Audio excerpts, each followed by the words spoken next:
காலையில் என்னை எழுப்பி சீக்கிரமாக பிரிஸ்காக வேலைக்கு போன ஒருத்தர் சாயந்தரம் வரும்போது ரொம்ப டயர்டாக ஃபீவரோடு வந்தார். ஃபஸ்ட்டு எப்பவும் போல் நான் மெடிக்கல் ஷாப்பில் மாத்திரை வாங்கி கொடுத்துடலான்னு நினச்சேன். அப்புறம் பார்த்தா கழுத்துக்கு கீழே ஒரு பெரிய வீக்கம் இருந்துச்சு. கொஞ்சம் டவுட் வந்த உடனே சரி ஹாஸ்பிட்டல் கூட்டிகிட்டு போயிடலான்னு ஹாஸ்பிட்டல் கூட்டிகிட்டு போயிருந்தேன்.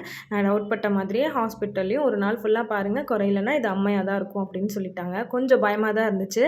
எனக்கு சின்ன வயசில் வந்திருக்கு. பட் அப்போ எங்கள் அம்மா என்னெல்லாம் பண்ணாங்கன்னு எனக்கு ஞாபகமே இல்லை. சரின்னு எங்கள் அம்மாவையும் அவங்க அம்மாவையும் ஒரு வார்த்தை என்னெல்லாம் பண்ணணும்னு கேட்டுக்கிட்டு அவர்கிட்ட சொன்னேன். அவர் நம்பவே இல்லை. இல்லை எனக்கு பயமாக இருக்குது, எனக்கு வேலைக்கு போகணும் அப்படி இப்படின்னு சொன்னார். சரி அவர் இஷ்டத்துக்கே விடுவோம் அப்படின்னு சொல்லிட்டு அவரை பெட்லேயே தான் தூங்க சொன்னேன். பட் நெக்ஸ்ட் டே பார்த்தா ரொம்ப சிவியர் ஆகிடுச்சு. இன்னொரு சைடும் வீங்கி ரொம்ப வீக்கம் அதிகமாகி வலிக்குது அப்படின்னு சொல்ல ஆரம்பிச்சிட்டாரு. ஸோ எங்கள் வீட்டில் என்னெல்லாம் சொன்னாங்களோ அதன்படி நெக்ஸ்ட் டேலேருந்து ஃபாலோ பண்ண ஆரம்பிச்சிருக்கேன். ஸோ எனக்கு தெரிஞ்ச மாதிரி நான் பண்ணியிருக்கேன். இதுக்கு என்னெல்லாம் ஃபுட்டு கொடுக்கணும், என்ன மாதிரி கொடுத்தா இது சீக்கிரம் சரியாகுங்கிறத கண்டிப்பாக உங்களுக்கு தெரிஞ்சால் கீழே கமெண்ட்டில் என் கூட ஷேர் பண்ணிக்கோங்க.